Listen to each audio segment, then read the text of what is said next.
Bienvenidos a un nuevo episodio de Japonistas Podcast, episodio número 20. Ya llevamos 20 episodios al aire. Ha pasado bastante rápido estos meses a cuarentenados, lo que es bastante bueno, porque supone que no ha sido tan aburrido. Y tampoco, como dijo que es que en un episodio de Barrio Japonista no esperaba tampoco que iba a durar tanto el programa, pero bueno, ya llevamos 20 episodios. No sé si agradecer a la cuarentena, agradecer a la difusión, pero estamos aquí difundiendo y analizando la cultura japonesa como todos los viernes en un horario cómodo, grato y aquí con nuestros seguidores que ya se están conectando. Así que muchas gracias a los que nos ven todos los viernes. Ya tenemos gente aquí. De hecho, ahí tenemos Lina Canova. Hola Lin, gracias nuevamente por acompañarnos. Gracias por vernos. Esperamos que te guste la charla de hoy día de Ghibli. Muchas gracias ahí por acompañarnos. Y Maximiliano Alvear desde Neuquén, Argentina. Oh, bien, qué bueno que esté llegando tan lejos nuestro programa. Gracias por vernos, Maximiliano. Esperemos también que te guste la charla. Mira, y el avatar ahí de Mario. ¿Ves, Mati, que la cultura pop tiene que estar aquí integrada? Oh, ¿verdad? De todas maneras. Y Emilia también. Emilia, no. Agradezco los episodios. Muchas gracias, qué bueno. Gracias por los comentarios que nos hacen saber. Qué bueno que les guste lo que estamos haciendo. Romy también, que siempre nos ve, está ahí. Bien, pues entonces hoy día, último programa del mes del Japón. Ustedes saben que ya llevamos todo el mes celebrando la cultura japonesa por este tradicional mes que ya lleva su buen par de años, difundiendo la cultura japonesa. Diversas instituciones difunden charlas, actividades, y nosotros lo hemos hecho. De hecho, aprovechamos de hacer la publicidad que mañana tenemos nuestra última charla del mes del Japón justamente. Ya vieron la publicidad en el Instagram y en Facebook para que se inscriban. Mañana a las 8 nuestra última charla. Pero hoy día tenemos, como siempre, grandes invitados. Y hoy día tenemos a nuestra querida amiga, colega y académica Matilde Galvez, que la están viendo ahí. Ella es magistra en arte, mención teoría de la historia del arte de la USACH. ¿Cómo estás, Mati? ¡De Chile! Eso, de Chile. Ya me tiras pata, ¿viste? Ya ya te pasó la cuenta la semana. De la Chile, ya. ¿Cómo estás, Mati? Bien, gracias. Qué bueno. Oye, gracias Mati por aceptar nuestra invitación, que lamentablemente nuevamente fue encima, no tanto como la otra vez, por lo menos esto fue un día de anticipación. Por ser usted nomás. Gracias Mati, te debo una, o varias, ya nos veremos y nos vamos juntando. Invítame a tomar tecito y te lavo la loza. Mucha, pero con mascarilla. Allá, pues. Mascarilla bueno. La invitación. Ya, ahí me la cobra. Ya, bueno, entonces, hoy día vamos a dedicar este episodio a un reconocido estudio de animación conocido por todos los japonistas. Y lo sabemos que cada vez que publicamos algo de Ghibli siempre es muy compartido, difundido, comentado. Lo hemos visto en las redes sociales, que es Estudio Ghibli. Este maravilloso estudio de animación japonesa, fundado, si no mal recuerdo, en la década del 80 o quizá un poco antes. Ahí Mati nos dirá a lo mejor si sabe la fecha. Creo que es el 86, si no me equivoco. Ya, sí, está por ahí, sabía que era mediados de los 80. Y ahí Mati entonces nos va a presentar a continuación. Bueno, esto le dije, sabemos que esto no es un simposio, no es un conversatorio, sino que esto es una charla, conversación, así que los que nos están viendo, por supuesto que pueden hacer sus preguntas a lo largo de lo que nos va a comentar Mati. Pero eso, lo que nos va a comentar hoy día Matilda es, el título lleva por nombre Ante los árboles y las personas de buenos amigos, posturas y reflexión medioambiental en las animaciones de Estudio Ghibli. Muy interesante los que nos va a hablar, ya que nos va a hablar justamente desde la teoría del arte, ¿cierto Mati? Sí. ¿O me estoy carrileando de nuevo? O sea, sí, pues siempre, cuando yo hablo, siempre lo hago desde ese lugar. Ya, muy bien. Eso siempre es importante, siempre lo digo yo, la postura es desde la que uno lo está hablando, para que la gente se ubique. Entonces aquí vamos a tener un historiador del arte que nos va a explicar este fascinante mundo de Ghibli.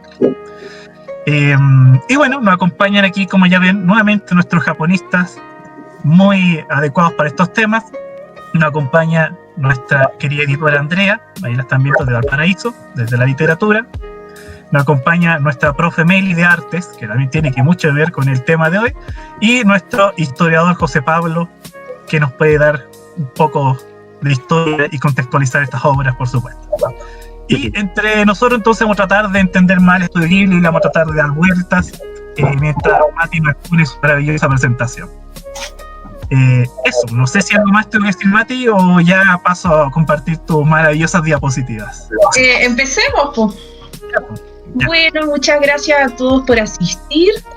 Hoy día voy a hablar sobre el estudio Ghibli y principalmente cómo podemos relacionar, no todas las películas, yo selecciono más o menos unas 10 películas, hago referencia, para hablar del tema de la representación de la naturaleza, cómo el hombre se relaciona con ella y en el fondo qué mensaje ecológico se puede sacar de estas películas, sobre todo relacionándolo un poco con los problemas medioambientales que aquejan no solo a Japón sino al mundo entero.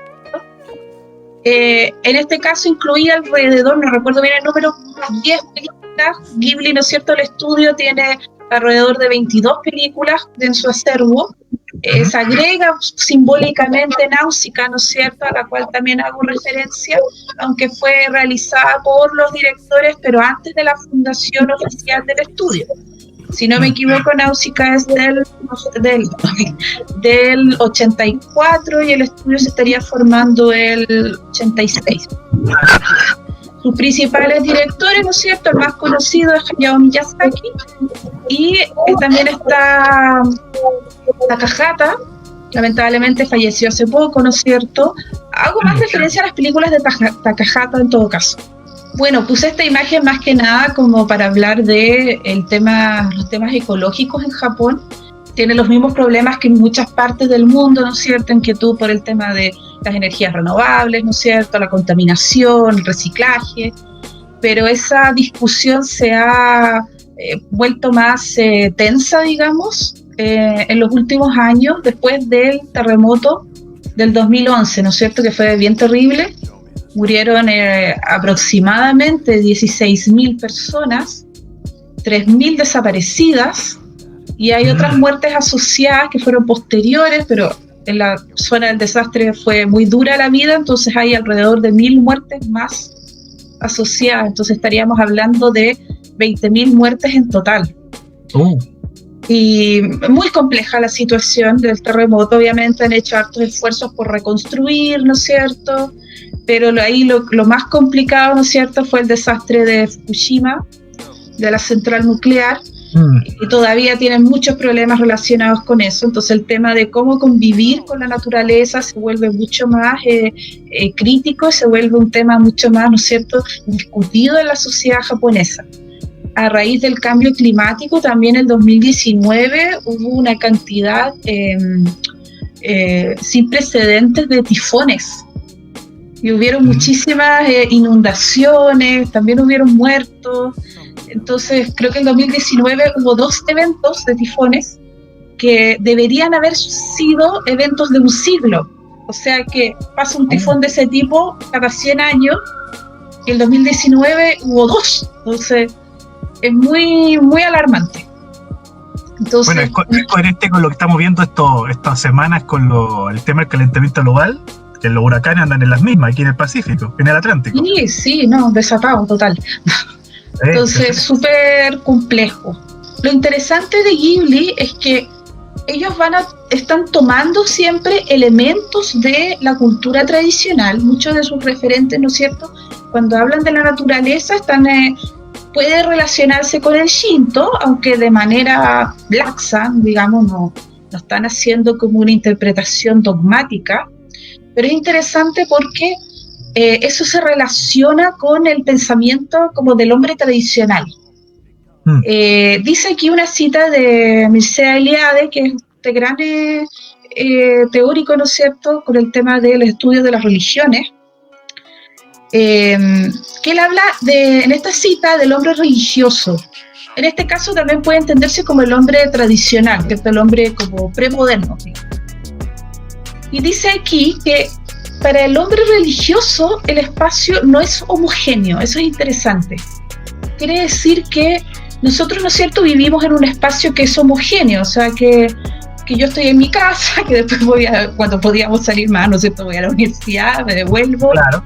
Y no hay grandes diferencias entre ese espacio, más que nada de las que yo construyo a partir de mi relación con ellos. O sea, aquí en mi casa me siento bien, en otro lugar a lo mejor no tanto, este lugar es cerca, este lugar es lejos, este lugar me gusta, este no. Pero en el caso del hombre tradicional, el espacio no es homogéneo, presenta fisuras. Es muy interesante. Y unos lugares se tornan cualitativamente distintos a otros. Y ahí empezamos a hablar del espacio sagrado, o el espacio donde el hombre no puede entrar sin cambiar sus conductas, ¿no es cierto? Tú en un espacio sagrado, tú no puedes hacer lo mismo que haces en el espacio profano. Entonces, es bien interesante porque este sistema como de reglas y actitudes, Miyazaki y Takahata las van a usar en sus películas. Entonces les puse ahí la foto de la niñita. Mei está entrando en este túnel, ¿no es cierto?, donde va a encontrarse por primera vez a este Kami, a Totoro. Entonces esto marcaría la entrada a este espacio sagrado, a este espacio diferente. Mircea Eliade habla de que lo sagrado no es necesariamente lo divino, ojo, lo sagrado es sagrado porque me posibilita la oportunidad de contactarme con lo divino.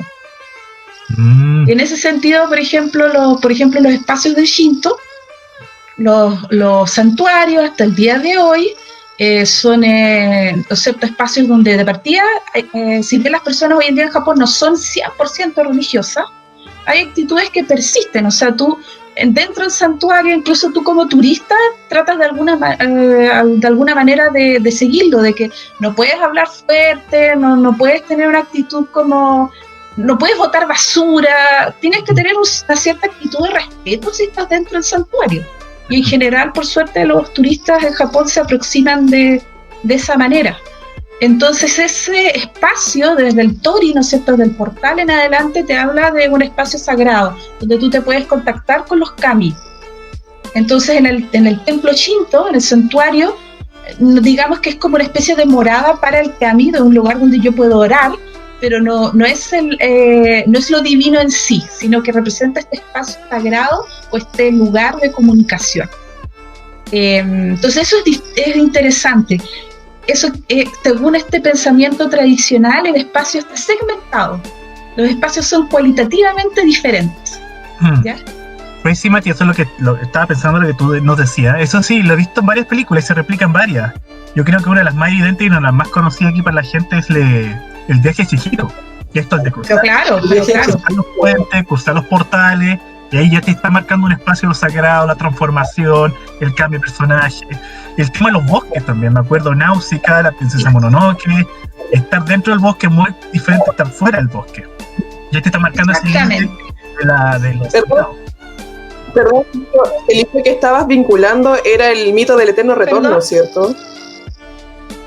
El libro que estabas vinculando con Estudio Ghibli recién era el mito del eterno retorno, ¿cierto? Se llama Lo Sagrado y lo Profano. Ah, ya, Lo Sagrado y lo Profano, vale. Que lo recomiendo para las personas que quieran incursionar en estudios de las religiones, una lectura básica y bien didáctica para incursionar en el tema. Les recuerdo que yo presenté esto en un webinar de la USACH, pero ahora estamos con la versión extendida. Ya no hay problema. Voy a explicar mejor las cosas con más calma. De hecho, la diapo anterior no estaba en la otra presentación.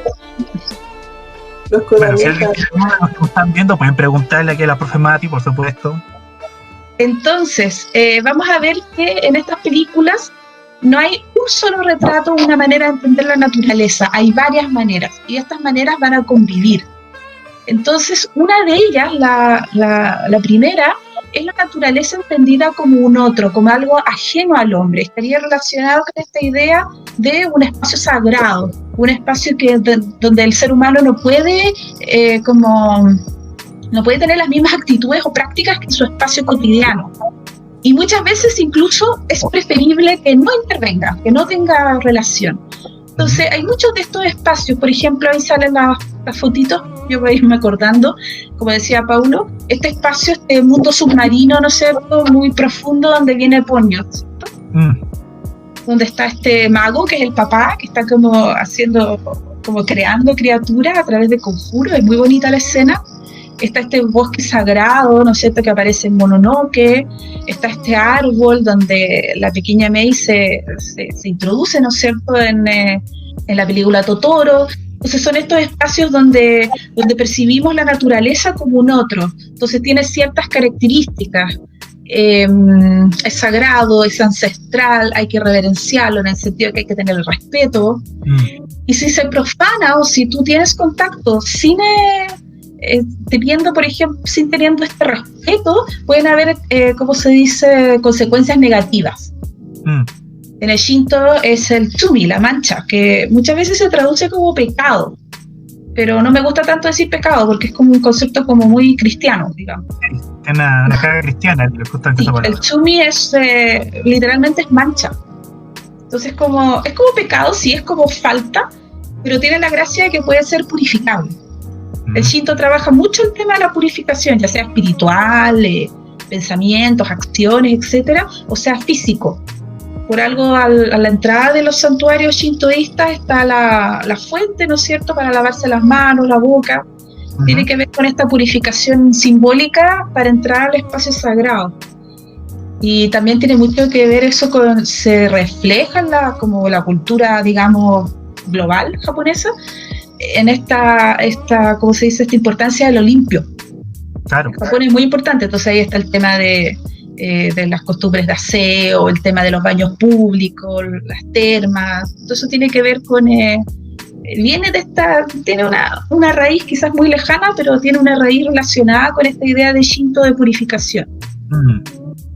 Entonces, la referencia a estas tradiciones shintoístas constituyen una constante en la obra de estos autores. Sin embargo, hay una gran libertad en el uso del Shinto como imaginario. O sea, en las películas de Ghibli no estamos nunca viendo como referencias como claras a dioses de Shinto, no se está hablando como directamente de los mitos.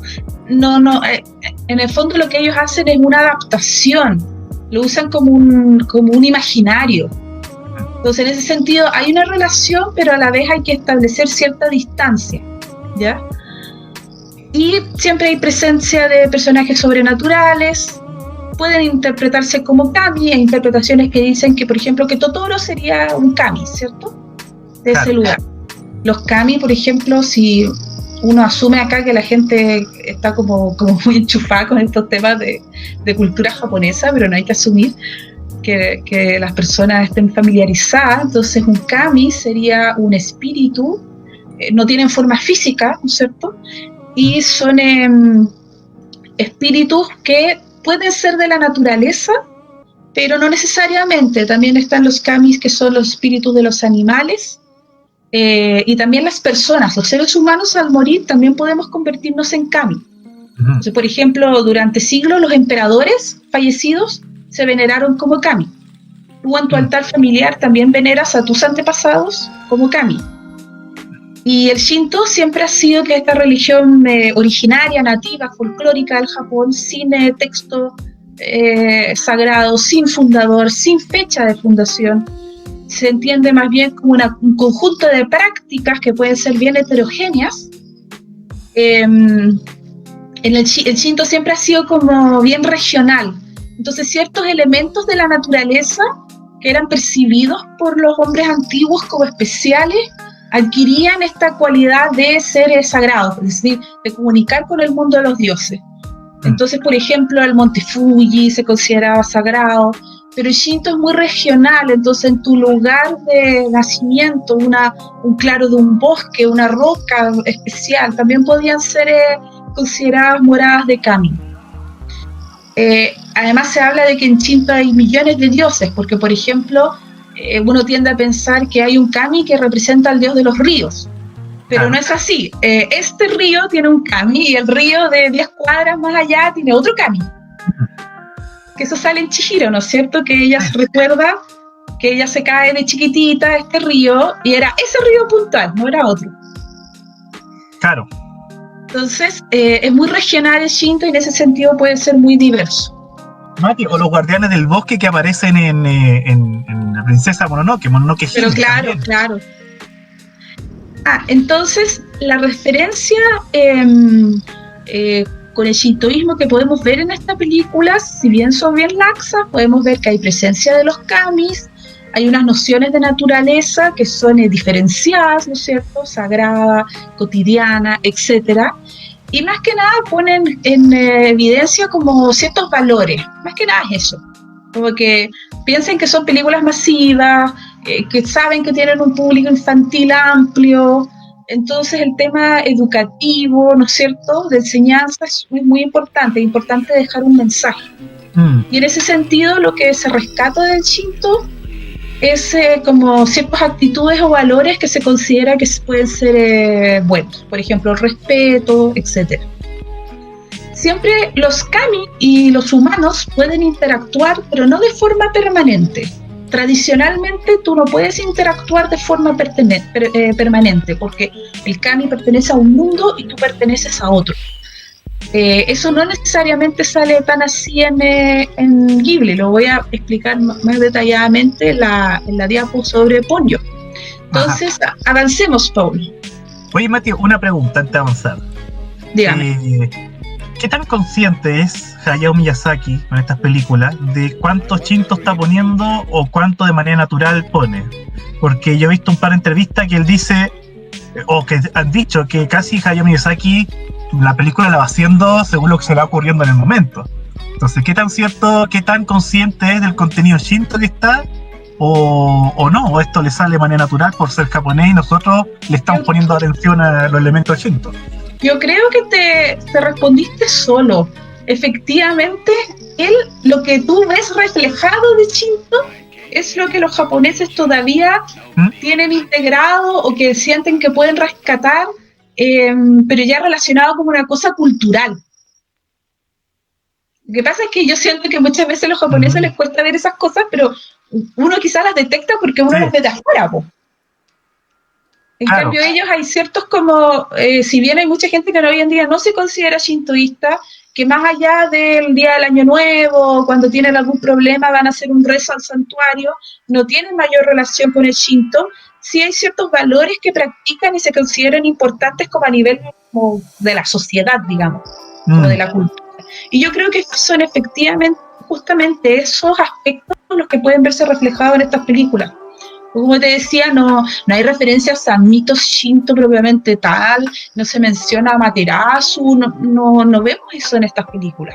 Claro. Más que nada es como un contexto, el shinto le da como una especie de como les decía antes, un imaginario, le da como un telón de fondo, y sobre eso estos autores empiezan a generar su historia y su narrativa. Sí.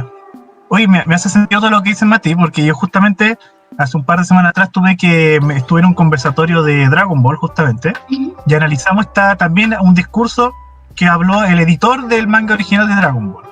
Y no sé si tuviste esta frase que se mandó, que no cayó muy bien en los fanáticos, que él decía que para él Dragon Ball era una serie simple, que lo único que hacía era vender, y a él no le interesaba que los jóvenes aprendieran, sino que era una serie que divirtiera y que no veía ningún contenido, incluso lo considera estúpido. Sí, claro. Sí, hay que ver que mucho del anime y todo está pensado en vender. ¿Sí? Ahora, pero también uno puede separar autores y autores. Miyazaki y Takahata armaron su propio estudio porque ellos tenían una visión de lo que querían hacer. Y por lo tanto, en lo que ellos hacen, sus películas son muy distintivas, ¿no es cierto?, con respecto a otras películas de anime. Y eso es lo que le da el valor autoral. O sea, tú ves ahí como la mano del autor, ves una propuesta. Y dentro de las propuestas, tú puedes tener distintas cosas. Puedes hacer una obra que sea solamente para entretener, o puedes hacer una obra que tenga calidad artística, entre comillas. Claro, pero para lo que iba... ¿Puedo hacer una precisión? ¿Sí? Que el estudio Ghibli se inauguró en 1985. Ya. Yo dije 86, gracias. Sí. 15 de junio. Ya. Este año cumplió 35 años. Incluso hicimos un post especial en Japonista recordando el nacimiento de Ghibli. Cierto. Muchas gracias por tu precisión, si no se queda la gente como con la fecha del 86. Claro, gracias, Andrés. Incorrecto. Aquí iba con este comentario que hizo este editor del manga original. ¿Y por qué cayó tan mal? Porque tiene que ver con lo que estás diciendo tú. Para el editor, este es un producto, un manga que tenía que vender, entretener, y para él lo que le interesaba que las peleas fueran entretenidas y que el personaje avanzara y que esto se manifestara en ventas, por supuesto. Pero hace sentido, yo expliqué esto, tuve que explicar esto, y viéndolo desde afuera, viendo este producto como un ejemplo cultural que viene de Japón, cae lo mismo que tú dijiste sobre lo que hablaba al principio cuando te pregunté de Hayao Miyazaki. Por supuesto que al ser un producto japonés, los mismos japoneses no se dan cuenta, porque les sale de manera, como podríamos decir, por inercia, de manera natural, el contenido profundo que hay en sus obras, que está mezclado con el Shinto, que está mezclado con el budismo y con un montón de elementos culturales, que ellos lo tienen están tan encima de eso, lo tienen tan cotidianamente que no son capaces de analizarlo. En cambio, esos productos culturales salen de Japón y acá le damos vuelta y encontramos estos contenidos. Porque claro, aquí ya se han hecho charlas de budismo, se han hecho charlas marciales, que digan los japoneses, claro, es tan cotidiano que no le dan más vueltas que eso. O sea, evidentemente estas obras tienen de un contexto, ¿no es cierto? Claro. Que hay un imaginario que viene también tú para vender, también quieres relacionarte con cosas que la gente conozca. Y ahí, si uno lo ve desde una mirada como netamente cultural, obviamente casi cualquier obra, si hablamos de animación específicamente, casi cualquier obra te sirve para hacer un análisis cultural, o sea, siempre está denotando la cultura. Ahora, dentro de eso hay obras que quizás son más light, entre comillas, que están pensadas en comedia, están pensadas en entretener, y otras obras que quieren entregar quizás una reflexión, ¿no es cierto?, un mensaje. Entonces, ¿qué me pasa a mí? Pero espero que sigamos siendo amigos, Paulo. ¿Qué es lo que me pasa a mí con Dragon Ball? Efectivamente, yo siento que es una serie más liviana, que está orientada a entretener. Yo la vi entera cuando era Lola, iba en el colegio, me encantaba, la vi entera, pero está orientada a entretener más que en entregar un mensaje más allá. Exacto. Entonces, en ese sentido, con Ghibli, tú puedes establecer una distinción. Y efectivamente, claro, obviamente tú puedes analizar Dragon Ball porque está basado en la leyenda del Rey Mono, esta isla donde vive este maestro, está relacionada con esta isla que está al este, tiene que ver con los inmortales, y el símbolo de la inmortalidad es la tortuga, y por eso en esa isla hay una tortuga, ¿te fijas? Hay elementos que son culturales, y en ese sentido podemos como hacer un análisis, pero si tú te vas como al tema como de la intención de la obra, lo que propone, obviamente Dragon Ball se va por un tema más de entretención, de humor, etc. Sí, de todas maneras, yo reconozco eso, siempre lo he dicho. Toriyama, por supuesto, pensó la obra algo para entretenerse y ganar dinero, algo que fuera para niños. Pero claro, aquí en Occidente nosotros ya le hemos visto tantas veces la serie que le estamos empezando a dar vueltas culturales que probablemente para ellos no les interesa y no era el fin, por supuesto, ahí soy consciente de eso. Así que, Mati, seguimos siendo amigos, no te preocupes. Sí, a ver, sigamos con las diapos. Oye, Mati, ¿te puedo leer los comentarios que está haciendo la gente, no? Sí, claro. Mira, aquí dice, mira, está ahí, Juan Manuel Caleta, dice, a veces uno cae en el romanticismo cuando hay pasión sobre un tema. Sucede, muchas veces pero claro, como que uno quiere ver en una obra como cierta profundidad, y a veces no hay. Claro. A veces hay un producto comercial. Y hay otras obras, por eso en la animación es muy amplio. Si hablamos de anime, es muy, muy amplio, hay de todo. Hay obras que sí tienen una profundidad que tú ya las puedes considerar como obras, con mayúsculas. Claro. Entonces, hay obras que sí, que utilizan el medio de animación, pero no se quedan solamente en que es un recurso quizás técnico-visual, sino que quieren imprimir, ¿cómo se dice? Introducir ahí una propuesta autoral. Y ahí uno puede distinguir. Por ejemplo, hace poco he estado viendo varios seminarios sobre la obra de Satoshi Kon. ¿Ya? Y claro, es un autor que lamentablemente falleció muy joven, ¿no es cierto?, de cáncer. Sí. Pero era un autor que era tremendamente propositivo y que sus obras eran animadas, ¿no es cierto?, pero que tú puedes analizarla como analizas cualquier película de cinearte. Claro. Sí, sí. Y ahí dice Juan Manuel, o también viceversa, donde uno ve algo de manera muy superficial, tiene una profundidad muchas veces no comprendida. Claro, lo que también hay muchas cosas que cuando uno no es japonés, también hay cosas que a uno se le escapan. Es al revés también. Pues sucede las dos cosas, que uno ve externo, uno ve más profundidad de la que hay, o al revés, hay una profundidad que a uno se le escapa. Sí. Emilia nos dice, me llama mucho la atención que los templos de Japón están rodeados de naturaleza. Algunos tienen pequeños arroyos con peces, otros están en un bosque como el templo que está en la ciudad de Nikko. El Museo de Ghibli está al lado de un parque con un río. Sí, precioso. Bueno, lo voy a hablar un poquitito más adelante, voy a mostrar unas fotitos de unos santuarios para hablar de esa idea. Aquí Claudio Javier dice, ¿crees que en las películas los autores piensan en la mentalidad occidental al hacer una película o son para japoneses?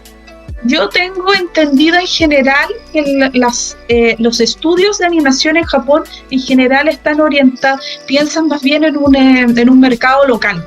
Sí, yo igual pienso eso. Eso es lo que yo tengo entendido. No sabría decirte en el caso de Ghibli específicamente si estén pensando en un mercado como más, estén conscientes de cómo va a ser percibida la obra fuera de Japón. Yo creo que no tienen idea, ¿no? Muchas veces los autores se llevan sorpresas, ¿no es cierto? Sí. De hecho, no sé cómo se interesó, me interesaría ver más adelante cómo fue que Disney se interesó en distribuir las películas de Ghibli fuera de Japón. Acuérdate que Disney tiene la licencia para distribuir los DVD y las películas. O sea, yo creo en ese caso de avivados nomás, porque empezaron a ver que efectivamente eran películas que sí captaban el interés del público fuera de Japón.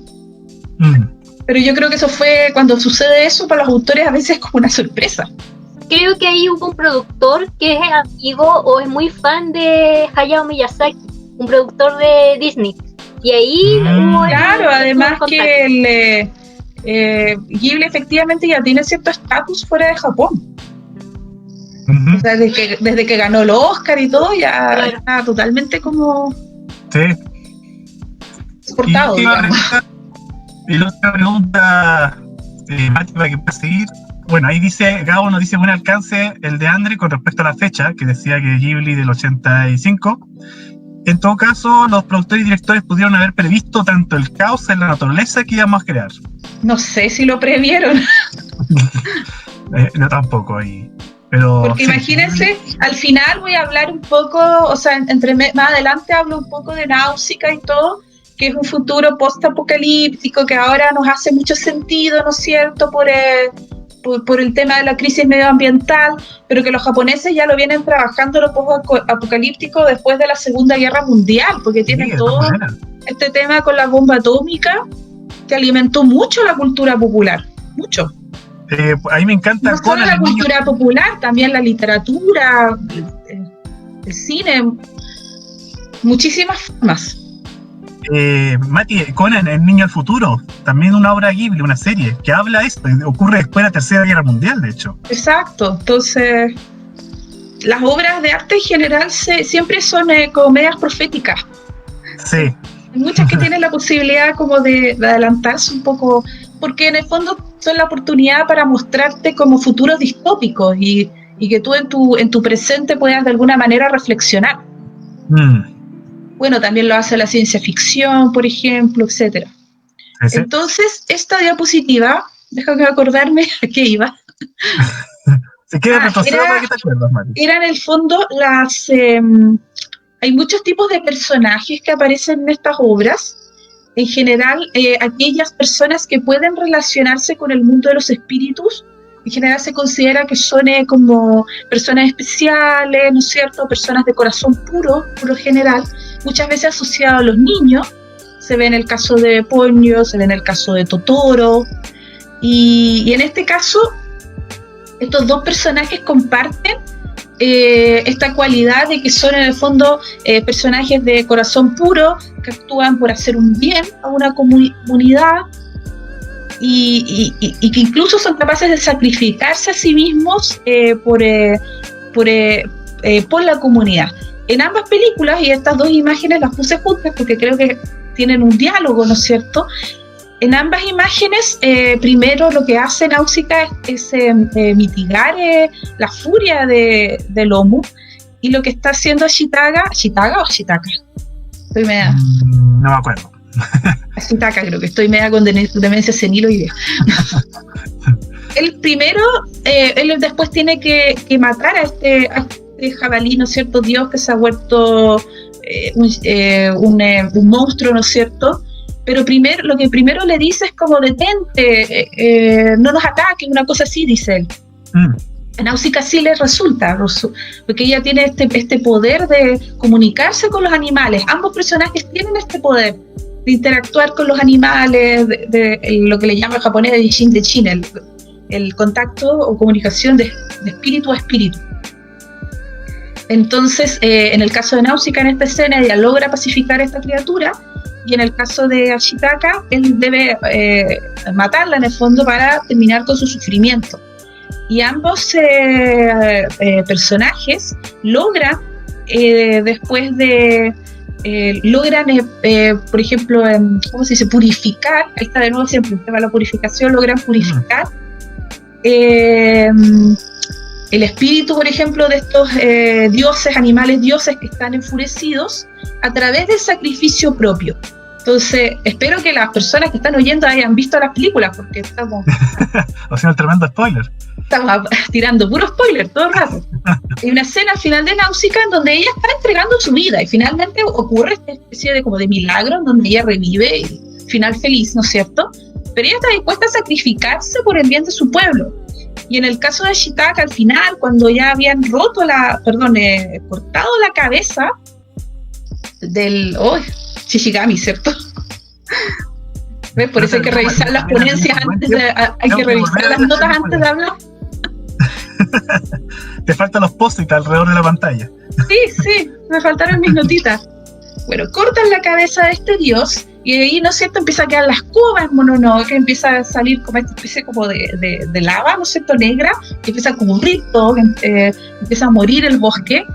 Y ellos lo que hacen es rescatar la cabeza y entregarla de vuelta, porque lo que ha sucedido en ambos casos es una falta. Lo que hablábamos de que el espacio sagrado necesita actitudes que sean respetuosas o actitudes codificadas, y lo que ha sucedido en ambos casos son faltas. Entonces, estos personajes de corazón puro, a través de su sacrificio, logran restablecer el equilibrio o el orden.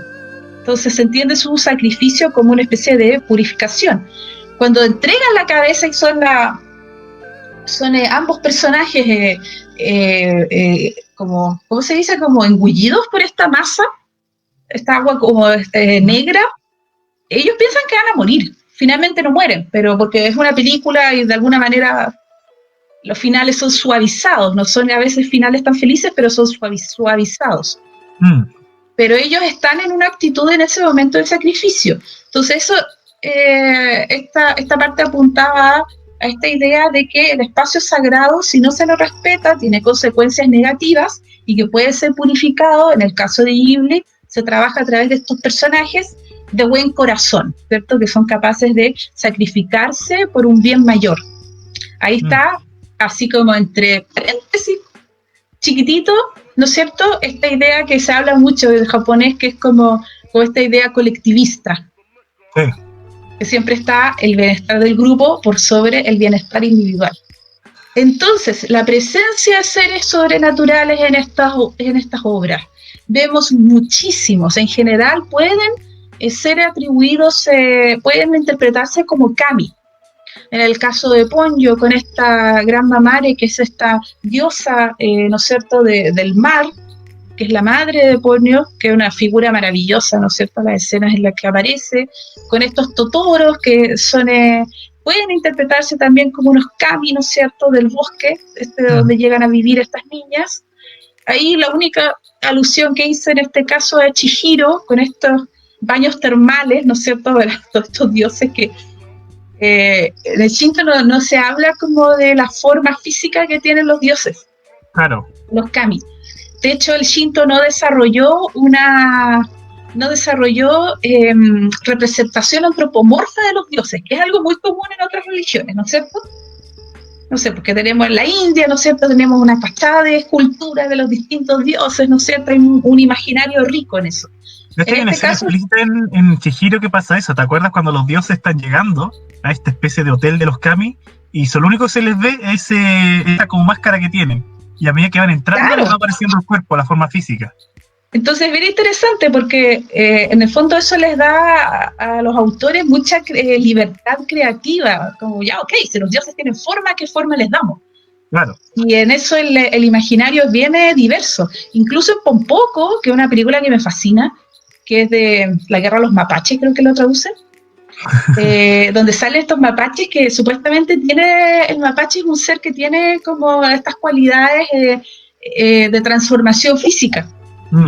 Entonces, claro, una película maravillosa en donde los mapaches están tratando de estar avanzando la ciudad, están talando su bosque y ellos están tratando de salvar su hábitat y empiezan a generar todas estas formas, se transforman en todas estas formas, estos seres extraños, y en ese caso también podemos entender los mapaches como una especie de kami. En el caso de Ponyo, otro tema que es importante en estas películas es que la naturaleza, la interacción entre humanos y kamis siempre es transitoria, porque en el fondo pertenecen a mundos diferentes. Eso está muy bien explicado en este caso, que es la película Ponyo, en el acantilado. Es muy bonita la película, tiene como está como orientada, creo yo, a un público como un poquito más infantil, ¿no es cierto?, comparada con otras obras, y representa esta idea de la interacción. Ahora, en este caso está el relato dulcificado, es menos terrible que de lo que puede parecer. Entonces, Ponyo, que es la sirenita, ¿no es cierto?, esa de rojo, es hija de esta diosa marina, la Gran Mamare, y esta especie de brujo, ¿no es cierto?, que vive en las profundidades del mar. El brujo es de origen humano y él renuncia a su especie, a su forma de vida, para casarse y tener hijos con esta diosa. Entonces eso es interesante porque efectivamente ahí hay una interacción, pero que está siendo permanente. Y después Ponyo es rescatada por Sosuke, por este niño, y finalmente ella, donde es mitad humana y mitad de diosa marina, tiene la posibilidad de elegir, de transformarse. Y finalmente ella decide quedarse en el mundo de los humanos. Entonces esta película tiene como su final feliz, entre comillas. Ajá. La interacción puede ser permanente. Entonces finalmente la niñita, seguimos con los spoilers, la niñita se convierte en humana, ¿no es cierto? Se queda con Sotsuke a vivir, así muy felices. Y aquí vemos en esta película como distintas maneras de entenderlo, la naturaleza. Está esta naturaleza que es como inabarcable, desconocida, ancestral, mágica, que es este mundo submarino donde viene Ponyo. Está esta naturaleza como cotidiana, pero a la vez amable, bella, que es donde este pueblo costero donde vive Sosuke con su mamá, ¿no es cierto?, que es muy bonito, como muestran ese pueblo. Después está esta naturaleza como ya profanada, digamos, contaminada, que es cuando Ponyo sube a la superficie, y ahí lo puse, queda entre medio de esta red de pescadores, ¿no es cierto?, y está ahí con todas las contaminación, la basura, y de hecho por eso Sosuke la salva, porque como está ahí en las fotitos, ella queda atrapada dentro de un frasco de vidrio. Y además está esta naturaleza que es como esta versión como terrible. Tenemos esta versión, los humanos viven en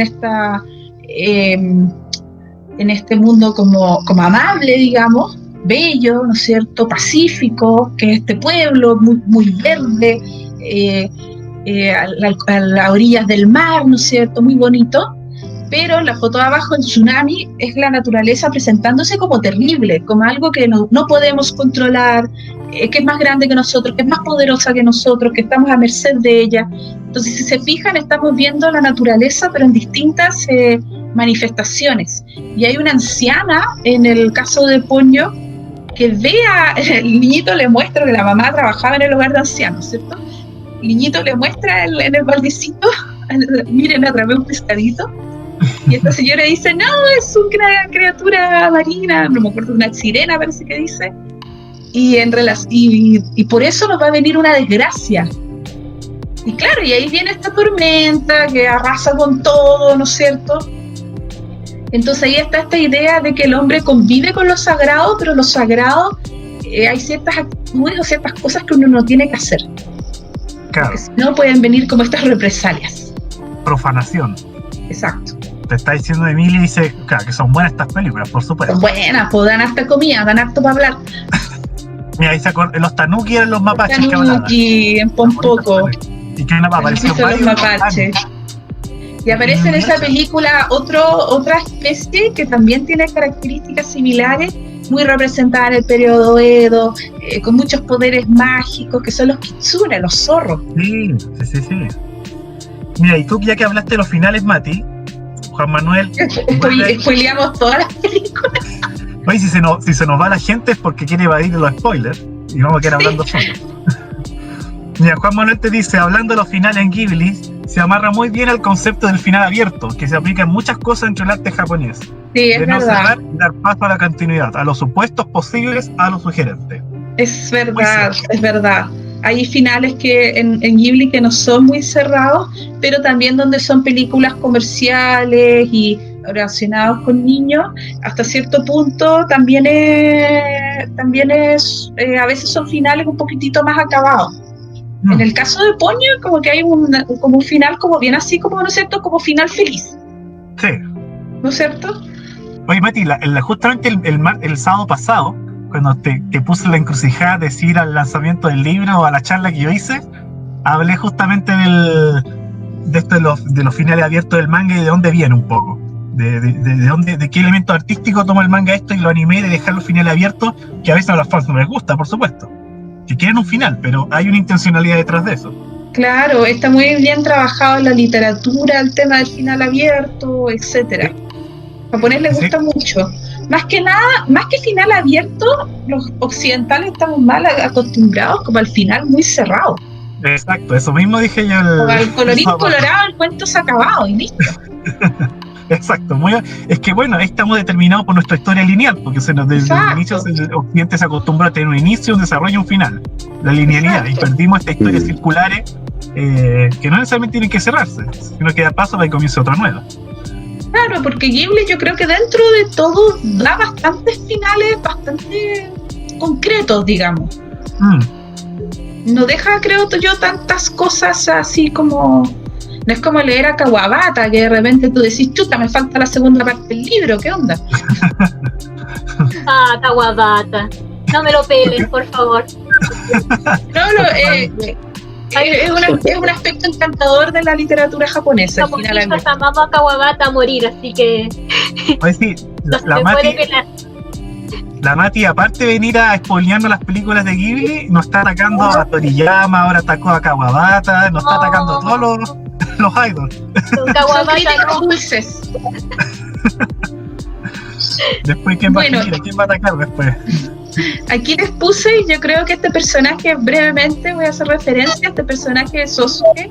Yo creo que hace un poquito un guiño, quizás hay una pequeña alusión a la leyenda de Urashima, que es una leyenda clásica japonesa, en donde un pescador rescata una tortuga, y esta tortuga lo lleva a conocer el mundo marino, como esta idea como de la recompensa. Entonces, ¿cómo se dice? Rescata a Ponyo, y ella también, como que su recompensa en el fondo es que ella se quiera quedar con él.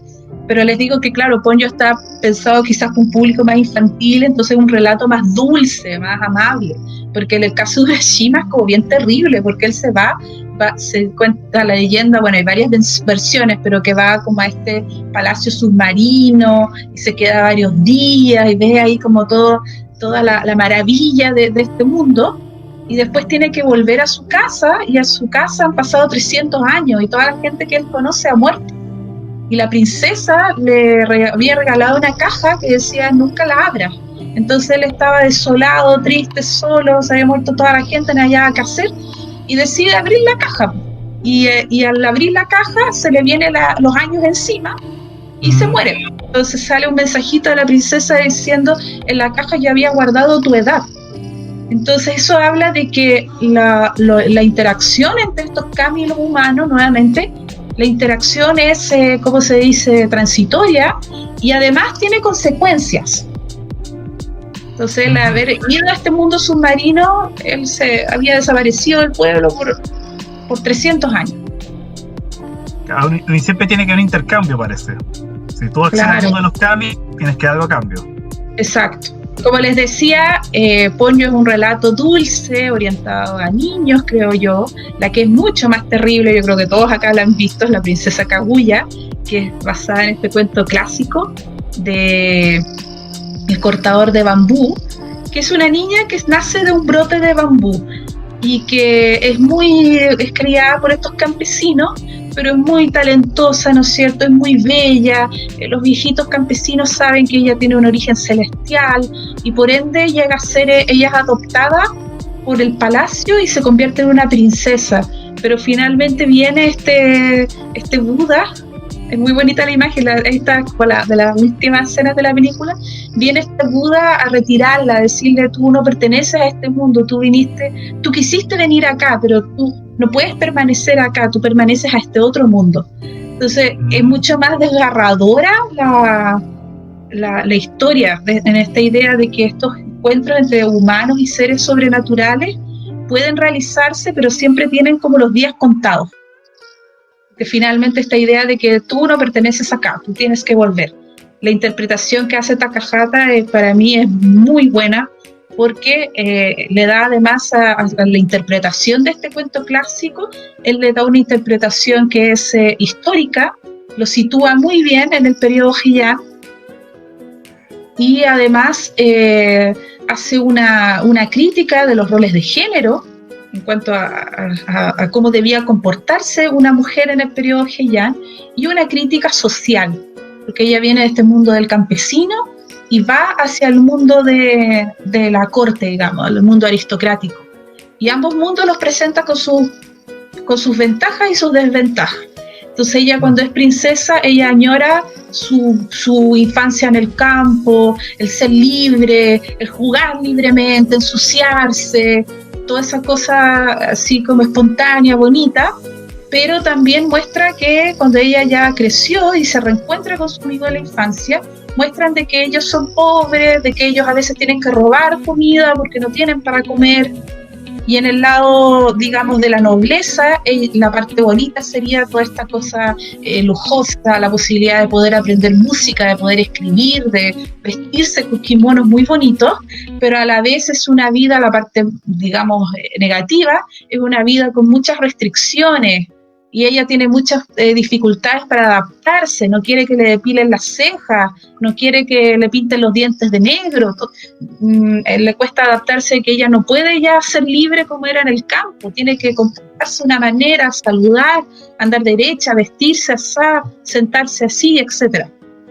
Entonces es una obra, a mi juicio es una obra maestra de este autor, que tiene todas estas interpretaciones. En este caso yo me estoy centrando en esta idea, la puse a propósito de esta idea de que el mundo de los espíritus y el mundo humano no puede interactuar permanentemente. Oye, Amati, me acabas de acordar un anime, y ahora cuando dijiste esto de que la vienen a buscar a esta niña y que no pertenece a este mundo, me acabas de iluminar y me acordé de este anime en japonés llamado Hana no Korunrun, o conocida aquí en Occidente, en Latinoamérica, como Angel, la niña de las flores. ¿Te acuerdas al final cómo era ese anime? La verdad es que no. No me acuerdo. Era una niña. Al final de esta serie, en el penúltimo episodio, se descubre que ella es un ángel realmente, que ella pertenecía a otro mundo. Y ella es una ángel que andaba buscando esta flor porque era la enseñanza que tenía que aprender en el mundo terrenal. Y la vienen a buscar. La flor estaba en su casa, una cosa así. Exacto. Esa es la tremenda moraleja, porque tenía que hacer el viaje de aprendizaje, porque tenía que aprender de los humanos para poder ella ascender a este reino de las hadas y estos seres sobrenaturales. Y se parece mucho a lo que contaste aquí de este personaje, de la princesa Kaguya. Que ganas de verla de nuevo. Yo creo que me la voy a piratear por ahí, me la voy a ver entera. La vas a respaldar. Este tema de estas distintas visiones de naturaleza se relaciona con este concepto que es naturaleza secundaria, que trabaja este académico y se llama Shirane Haruo. Y él habla que en el arte japonés o hay una noción de naturaleza que es con la que los japoneses como que se identifican más cercanamente. Ya no sería esta naturaleza sagrada, ancestral, intocable, lejana, sino que sería una naturaleza mucho más cercana, mucho más asociada como a la vida del campo, que se considera una interacción entre hombre y naturaleza. Eso es lo interesante. Y me remite a este concepto de naturaleza secundaria, que resumido dice, en el arte se dice mucho que en el arte japonés, el japonés como que su máxima noción de belleza es la naturaleza, ¿cierto? Entonces vemos la cultura de las 4 estaciones, vemos la naturaleza en la poesía en distintas épocas, lo vemos en los grabados, lo vemos en la pintura, sobre todo la belleza de las 4 estaciones. Entonces tenía el grabado del otoño, del verano, de la primavera, etc. Pero no es la naturaleza en sí, es lo que el ser humano rescata. Hay una interacción entre naturaleza y el ojo del artista. Entonces no es no es la naturaleza misma, sino que lo que la naturaleza debe ser. ¿Se entiende? Entonces, por ejemplo, en la literatura de Heian, en los poemas, en Heian las estaciones más importantes eran el otoño y la primavera. Entonces, la mayoría de los poemas están dedicados a estas estaciones que se consideraban las bellas por excelencia.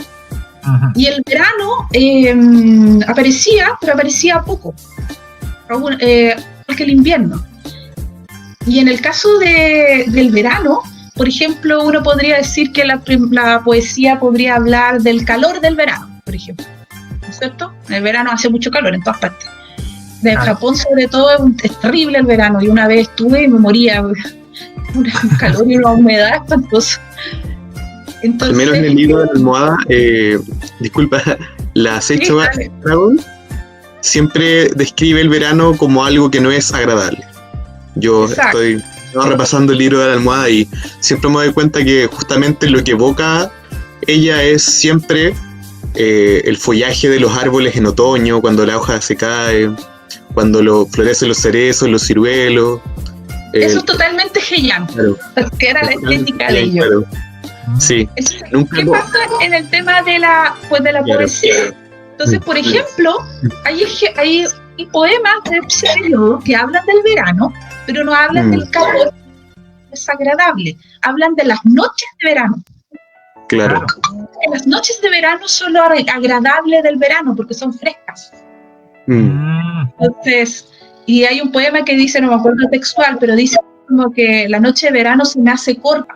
Eso, algo así habla el poema, porque tiene que ver, claro, con que en el verano donde las noches son lo agradable, se me hace corta.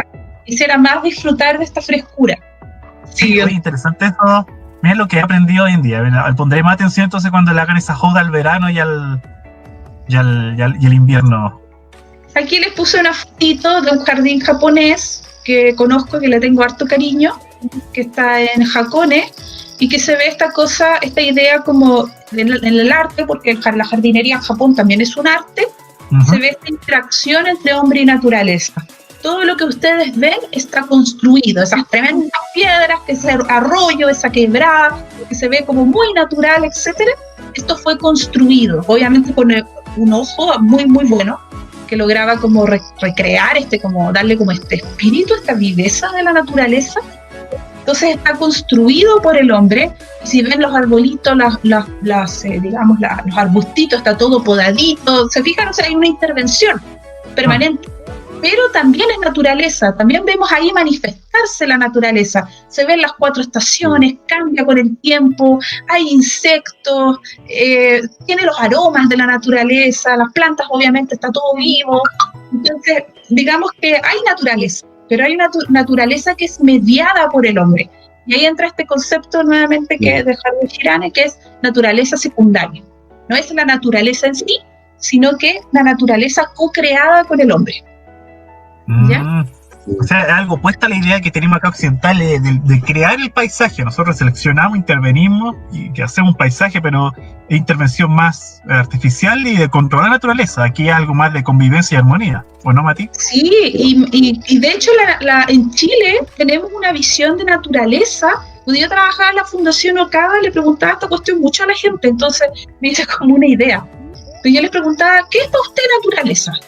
Entonces la gente, claro, en la fundación acá, uno como que le promovía a la gente que hablara como que en una pequeña flor en tu casa, en tu jardín, tú sintieras la naturaleza. Pero había mucha gente que decía que no, cuando yo voy al desierto, cuando yo voy a Torres del Paine. Entonces está esta idea como de este lugar virgen, que no tiene, al contrario de esto, no tiene la mano del hombre. A eso voy. Entonces, y como meterse en este lugar virgen, entonces ahí la gente siente que no, aquí yo estoy en la naturaleza. Entonces son conceptos diferentes. Exacto. Entonces esta idea de naturaleza como más amable es lo que en Japón se podía ver desde la antigüedad en las aldeas, no en los palacios imperiales donde tenemos esta visión muy edulcorada, me gusta mucho esa palabra, de la naturaleza, muy amable, ¿no es cierto?, rescatando solamente estos cambios como de lo que yo veo de mi ventana en el fondo, que el follaje del árbol está rojo y después en primavera está con flores y así. Esta otro tipo de naturaleza mucho más asociada a lo que hablábamos recién de esta cooperación de naturaleza y que surgió con estas aldeas campesinas. Entonces estaba el mundo del campesinado y estaba el mundo aristocrático en el periodo Heian. Estas fotos posteriores son las aldeas Shirakawa-go, que son patrimonio de la humanidad, de la UNESCO, que está en Gifu, que se mantienen con este estilo. Lo puse porque da como, son muy bonitos, es muy bonito el pueblo, da como esta idea, como este Japón antiguo, las casitas, los arrozales, ¿no es cierto? Matilde, disculpa, quería hacerte una consultita. El estilo ese arquitectónico del Chidan-zukuri, del periodo Heian, entraría en esa categoría de la naturaleza que tú habías mencionado, que es lo contrario a esto, un poquito distinto. ¿Cuál es la pregunta? No, que si por ejemplo ese estilo arquitectónico que es como característico de Heian, el Chidan-zukuri, que es como que juntar el palacio con lo que es los bosques, los arbustos, esa conexión que hay con la flora. Se pierde el límite entre el adentro y el afuera. Ok. Esa es la característica de esa arquitectura. Pero ojo que era una arquitectura que era de la gente citadina. Entonces la visión que tienen de naturaleza, en realidad, se rompe el límite, se difumina el límite entre el interior y el exterior, pero no como entre la casa y la naturaleza, porque ellos están entendiendo la naturaleza como el jardín. Claro.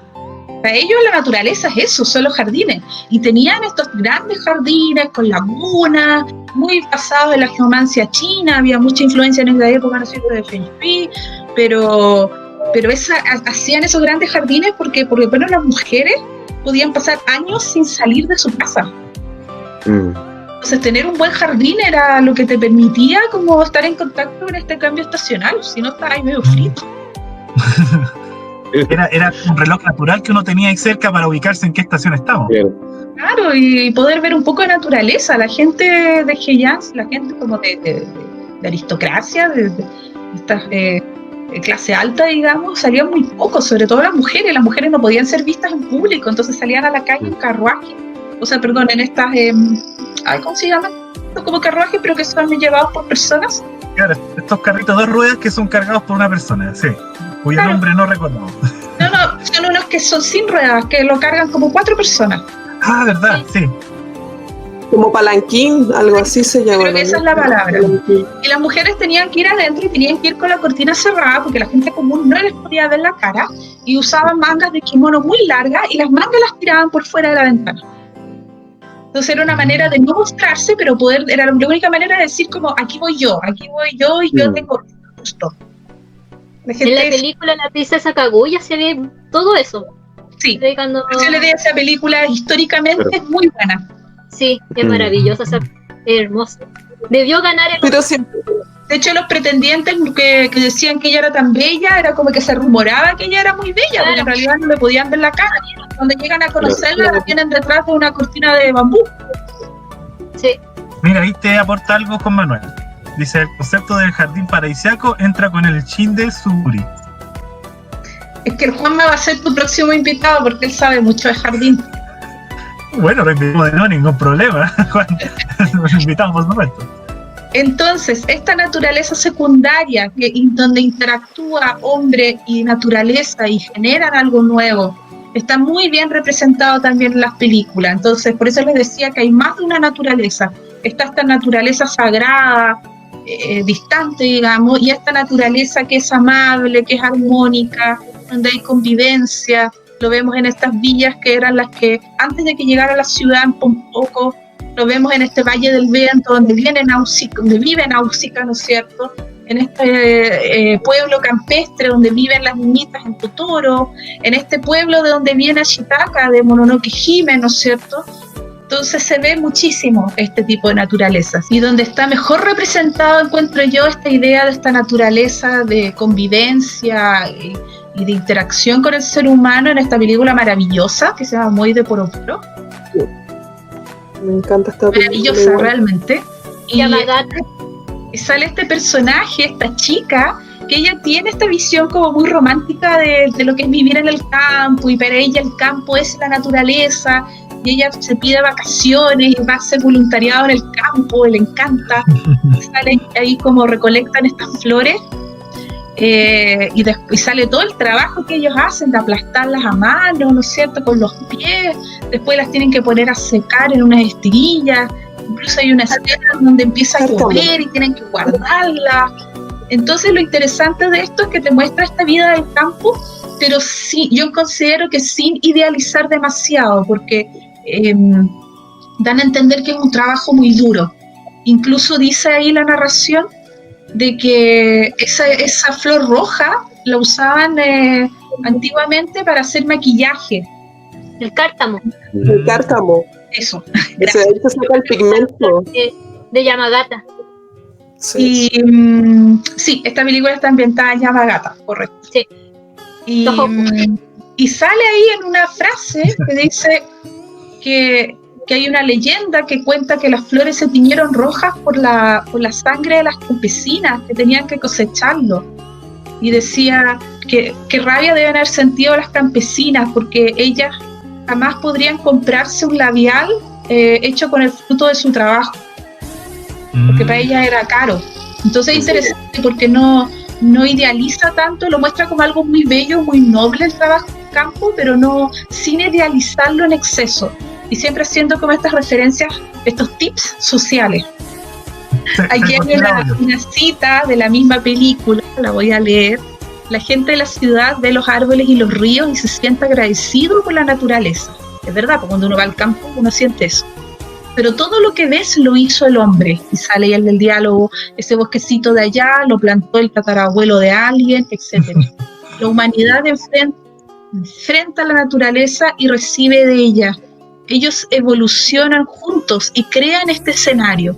Los granjeros no existen sin la naturaleza, así que siempre tienen cuidado y a cambio le echan una mano. Una colaboración entre hombre y naturaleza. Eso es lo principal de la vida del campo.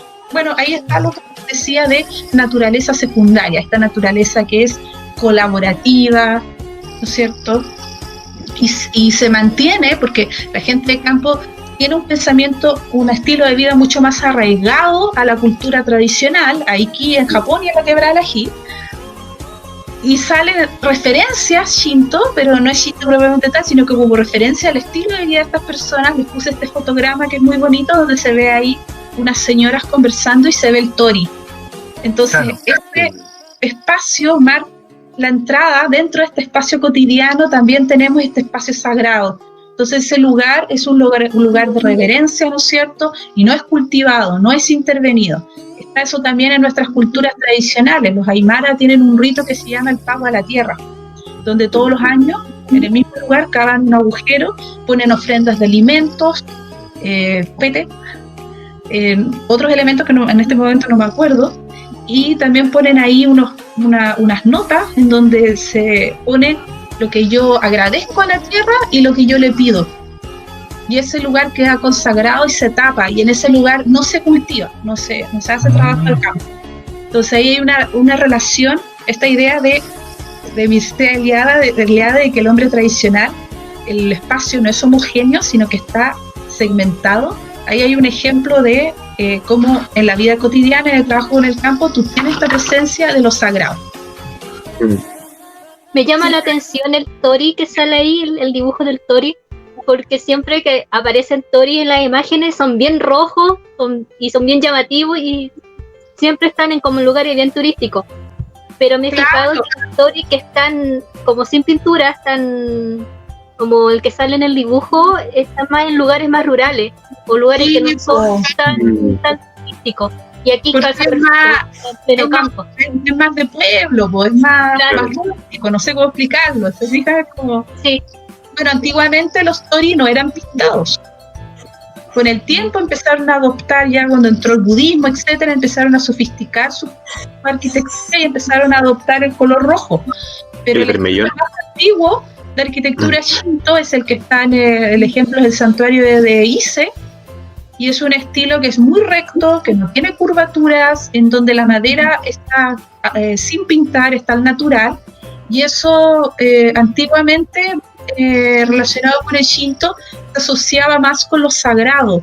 Los materiales con los que tú trabajabas todavía tenían la presencia del kami. Entonces, al contrario de lo que pasa después, que uno dice que entre más elaborado es como mejor, en ese caso cuando tú hacías arquitectura sagrada, el no elaborarlo en exceso, no tocarlo en exceso, no modificarlo en exceso, era porque tú tenías que respetar al espíritu del kami que todavía estaba ahí. Te iba a comentar que eso del santuario de Ise, que de hecho, miren, no hay como una fecha, o sea, oficial de fundación del santuario de Ise, pero sí se sabe que por las características arquitectónicas correspondería a un subperiodo del periodo Yamato, que es el Kofun.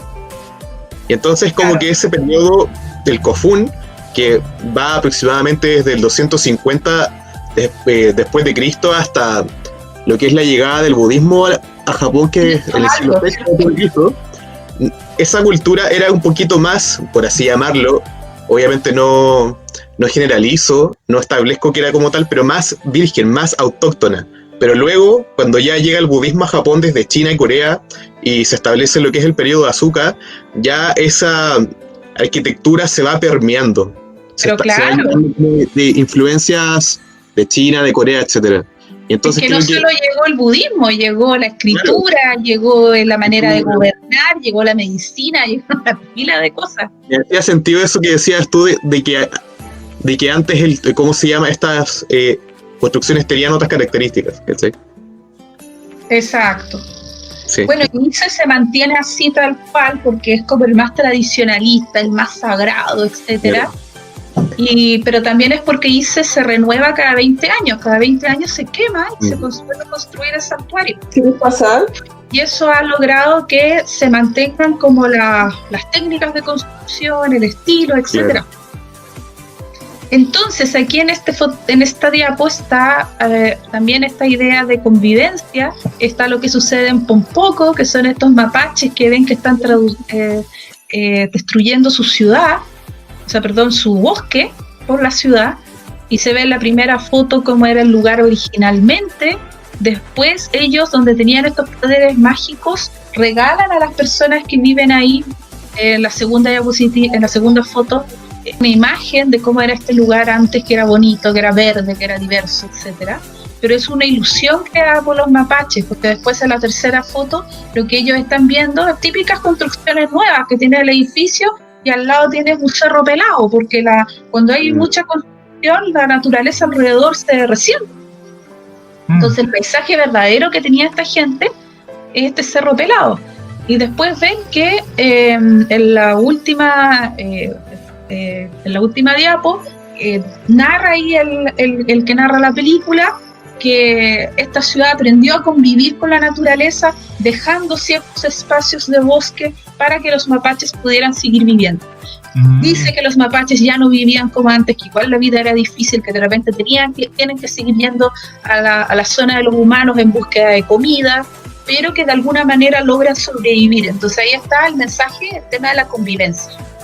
Bueno, hoy en día el Shinto, a propósito de estas relaciones con Shinto, el Shinto cumple varias funciones, sigue siendo una religión importante, aunque muchas personas en Japón ven de una manera más distante quizás, hacen algunos rezos, como están asociados quizás al tema de las supersticiones, entonces hacen algunos rezos alguna vez al año, algunas ceremonias, pero muchos más allá de eso no se relacionan religiosamente, digamos. pero cumple otras funciones: patrimonial, ecológica, turística, identitario. Entonces, si uno va a Japón y uno ve las guías turísticas, incluso la misma Japan Guide, que es una página, creo que es del gobierno, que es excelente para datos sobre Japón, qué ver en cada lugar, te salen ahí cómo llegar, los horarios, los precios, todo. Siempre salen los santuarios Shinto. Cumple una labor turística, incluso económica en ese sentido, atraen turistas, pero también ecológica, en la medida en que los lugares en donde están los santuarios famosos muchas veces se preservan. Entonces alguien preguntaba por ahí el tema de que los santuarios están rodeados de naturaleza. Tiene que ver con esta idea de que es un espacio sagrado, y para el japonés tradicional lo natural, lo que antecede al hombre era lo sagrado. Es como un lugar donde tú no puedes hacer cualquier cosa, no puedes construir cualquier cosa, etc. Inclusive hoy en día en la ciudad hay santuarios que ya no tienen un espacio natural, que están totalmente incorporados en la ciudad. Y vi en una nota de Nippon Español, que es una página que leo harto, que decía que en una encuesta que muchos japoneses sienten que un santuario que no tiene un bosque, no está rodeado por un bosque, les cuesta sentir lo sagrado del lugar. Entonces está muy asociada espiritualidad con naturaleza hasta el día de hoy. Yo diría que esa es como la gran herencia de Shinto en la cultura japonesa hasta el día de hoy, esta relación de naturaleza con espiritualidad. Y aquí se ve este tema de patrimonial, identitario, turístico, de conservación, con el santuario de Miyajima, que está en esta isla, que es maravillosa. Y siguiente diapo, para que veamos el entorno, miren ese tori grande, y ahí se ve el entorno. Uno llega ahora a esta isla en ferry, ¿no es cierto?, en barco. Y no sé si alcanzan a ver en la foto que está en la historia, y pues está chiquitito. Es un santuario originalmente dedicado a los dioses del mar. Entonces tú antiguamente hacías la entradita en bote. Eso está el tori del agua, pues. Hacías la entradita en el tori, al santuario por vía marítima. Entonces refleja un poco esta idea, esta relación entre shintoísmo y ecología, y es también la idea, volviendo a Miyazaki, lo que ellos también, la relación que podemos ver en sus obras, que hay unos ciertos valores que vienen del Shinto y que sustentan un discurso que es ecológico, y que yo creo que sí es positivo y sí genera un referente que puede ser educativo para las nuevas generaciones, ¿no es cierto?, etcétera. Bueno, este es el jardín que está en el santuario Heian en Kioto, que es una maravilla de jardín. Y también a propósito, con esta foto quería mencionar simplemente que con la agitada vida de los japoneses, dicen que estas ciudades son muy densas, ¿no es cierto?, la gente vive en departamentos pequeños, no tienen jardines, etcétera. Los santuarios, si bien no necesariamente cumplen como antes una función religiosa tan preponderante en la vida de las personas, sí los lugares de naturaleza que tienen, estos jardines, estos parques, son realmente los pulmones verdes de la ciudad. O sea, son los lugares donde los japoneses de ciudad pueden encontrar un respiro, un momento de tranquilidad. A veces se van a estos lugares a leer, a reflexionar, a estar solos. Son realmente lugares de respiro en la vida cotidiana, y yo creo que cumplen en ese sentido una labor social incluso importante. Sí.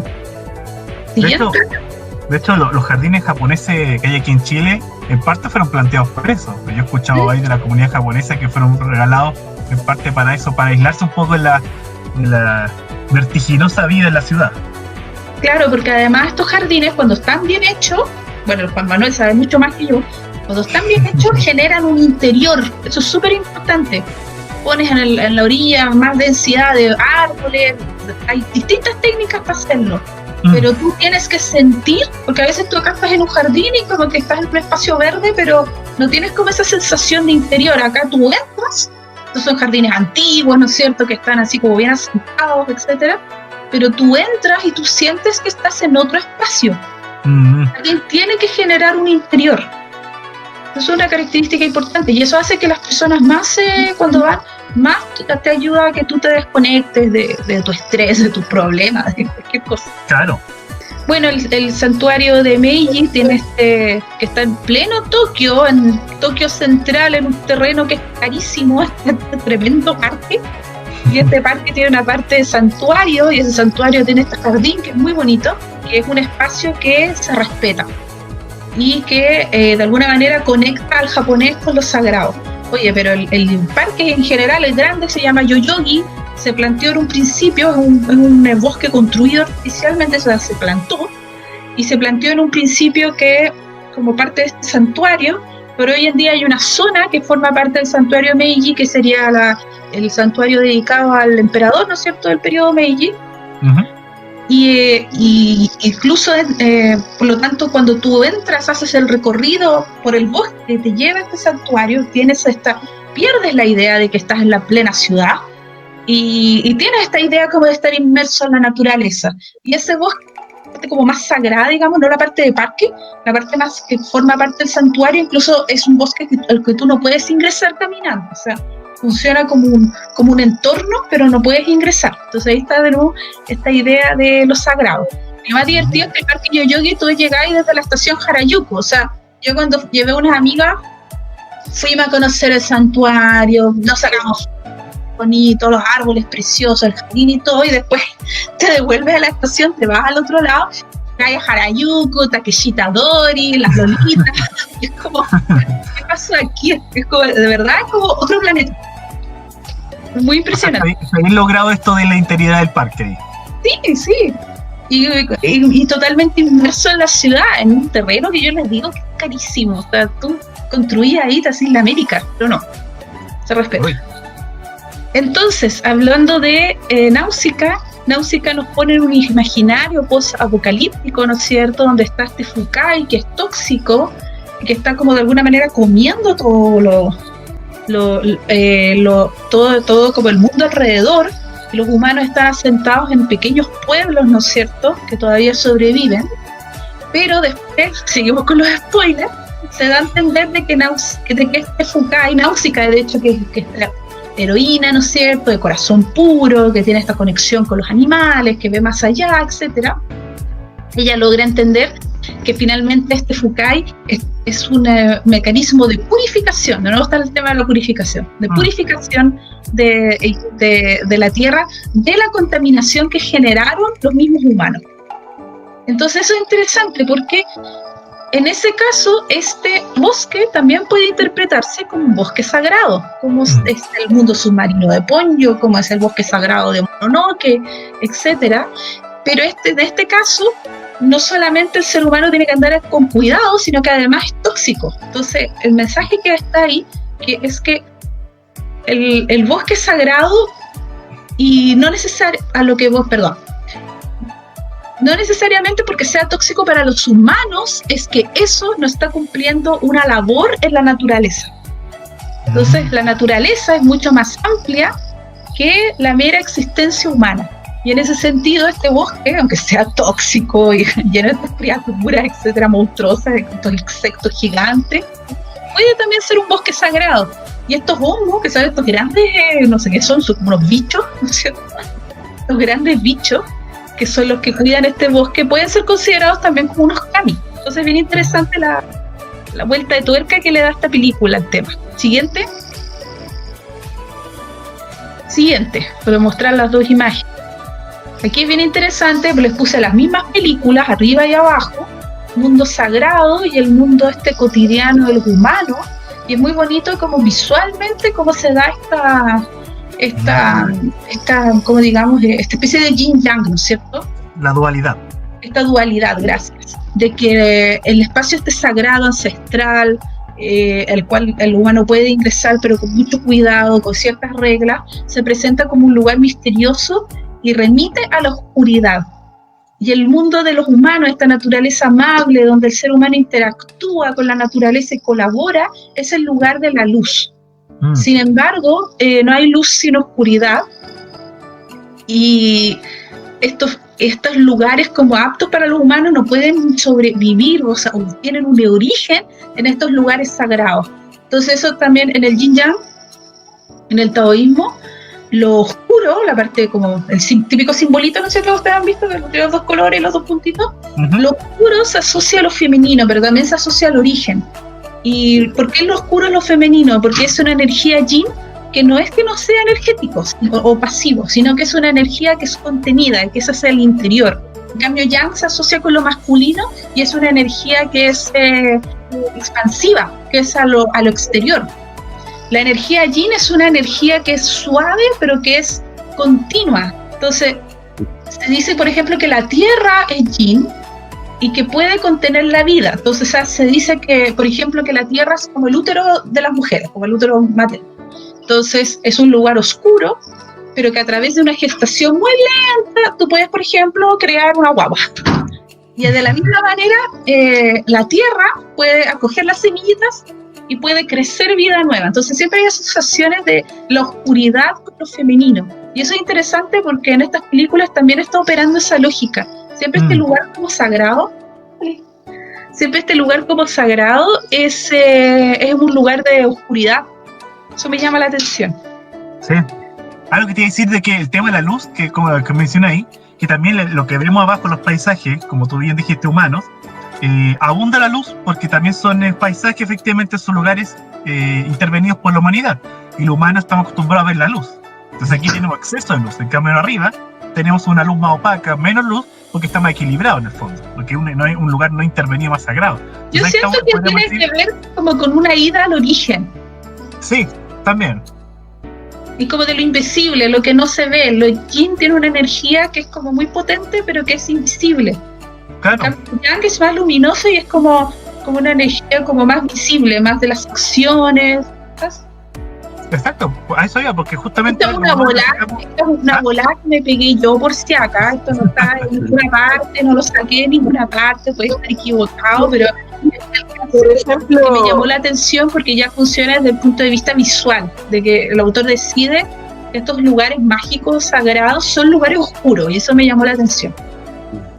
Sí, Meli.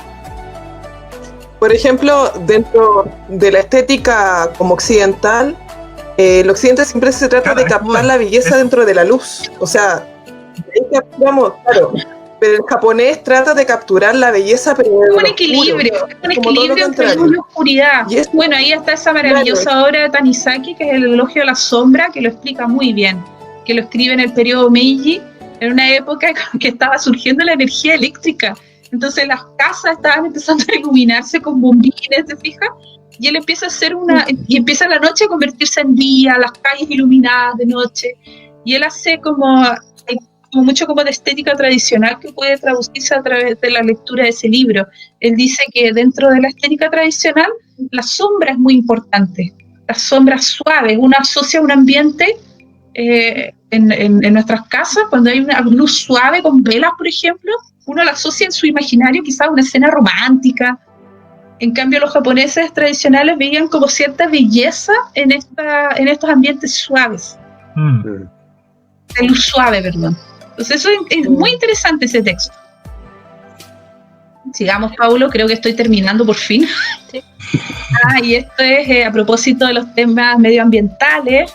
Vemos aquí dos imágenes muy bonitas de Totoro, que está ahí con la típica escena del paradero, pero están ahí como con unos trajes radioactivos, ¿no es cierto? Y vemos en el de la derecha, creo que este letrero dice No Nukes, que es el movimiento antinuclear en Japón, donde salen como estos, como el conejito de polvo y Totoro, pero están con la forma como de la explosión atómica. Entonces es bien interesante porque el hongo atómico. Claro, estas películas están en el fondo forman ya parte de un imaginario asociado con lo ecológico, y yo considero que no es banal que se elijan para este tipo de manifestación, porque aquí hay ya un interés social, es decir, son imágenes que tienen un cierto sentido y que están siendo traducidas y puestas en otro contexto y están cumpliendo otras funciones sociales, de protesta, etc. Entonces eso es importante.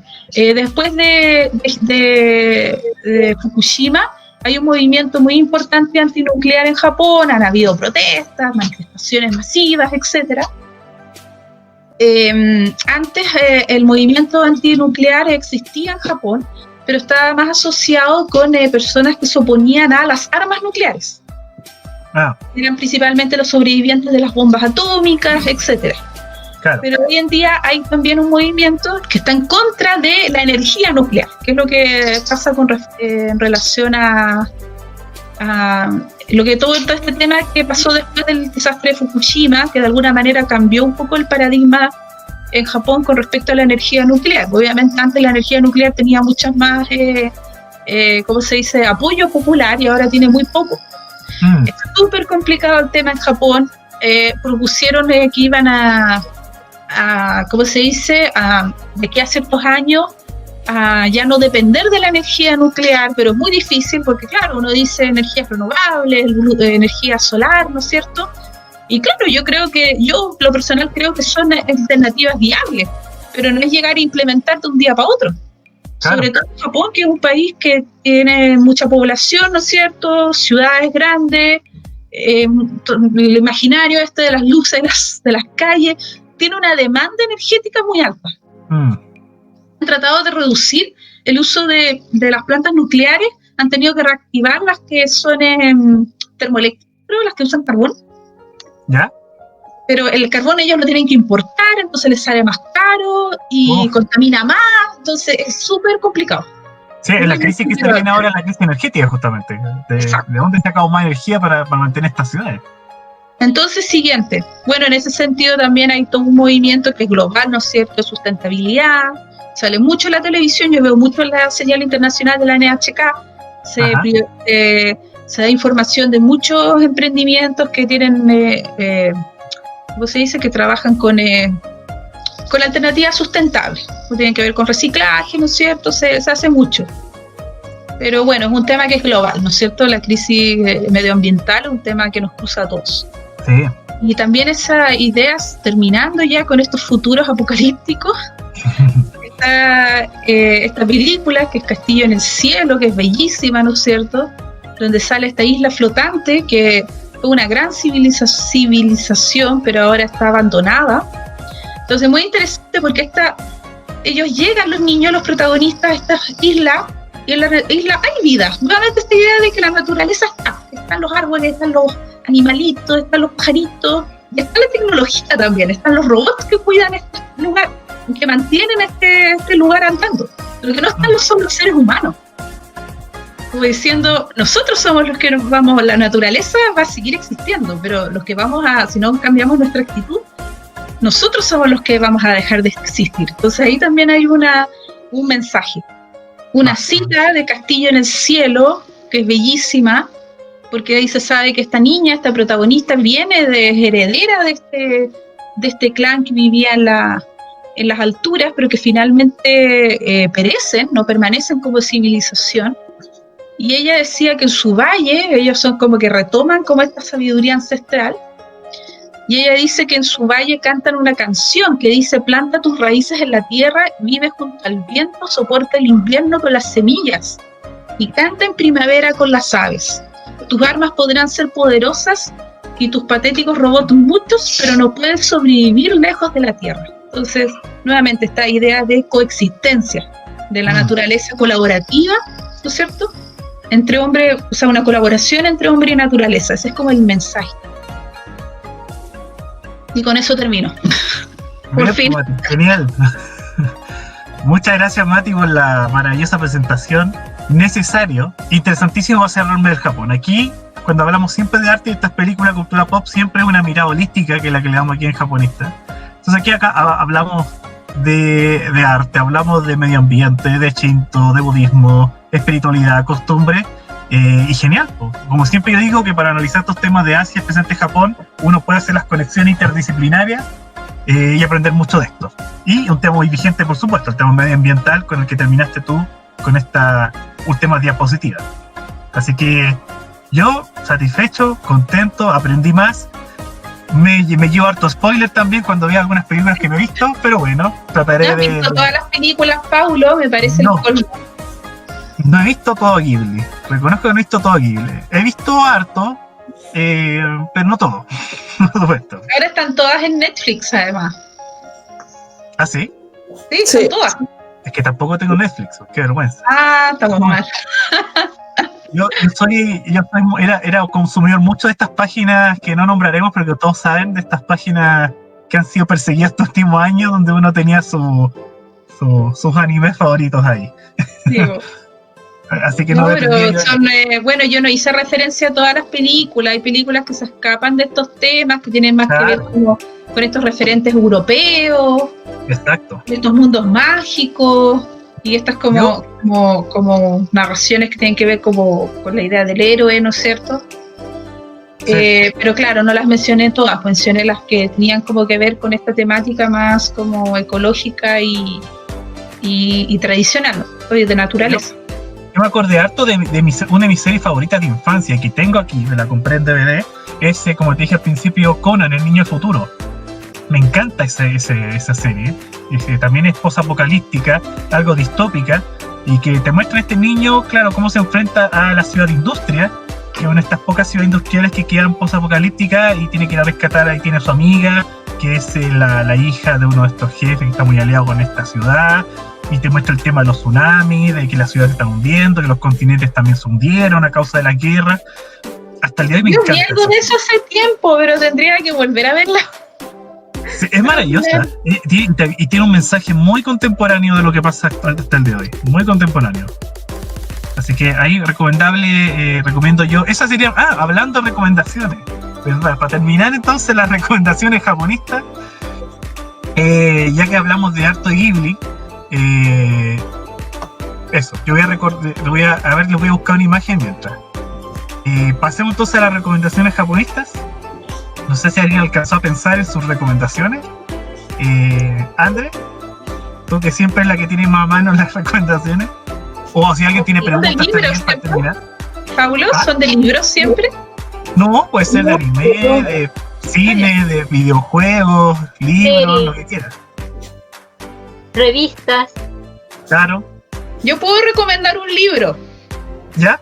Vale, A Mati. propósito de esto mismo, que está disponible en la librería del GAM. No es la librería más barata del mundo, pero el libro está disponible, que es de Raúl Fuertes Guerrero, que es un colega, porque viene del mundo de la historia del arte también, que tiene una monografía llamada Hayao Miyazaki. Ajá. Y el libro se llama tal, Hayao Miyazaki, está editado por Akal, Raúl Fuertes Guerrero es el autor. Está disponible en la librería del GAM, si es que no se agotó, pero ustedes saben ahí que ellos van reponiendo.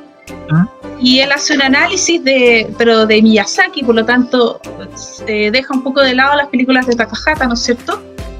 Y es muy interesante, yo creo que es uno de los mejores trabajos que he leído que hace un análisis sobre el autor. Perfecto.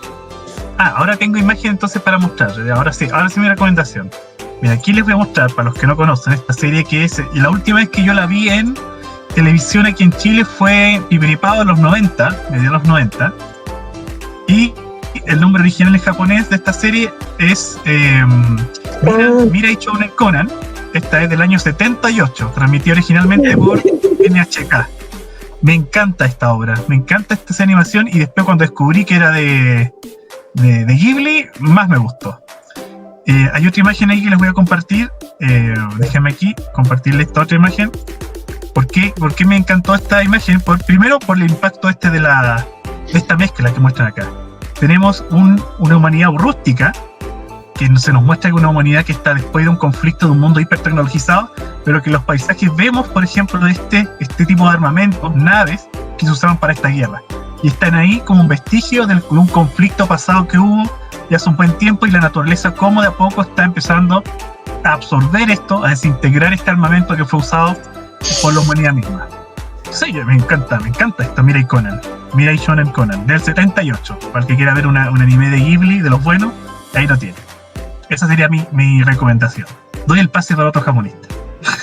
Mi recomendación, hablando de Ghibli también, yo creo que Recuerdos del Ayer es una película que no se toma mucho en cuenta dentro de la gente que ve, como por ejemplo, todos siempre se van en lo que ven como Chihiro o quizá el Castillo Vagabundo, pero Recuerdos del Ayer es una película que me encantó.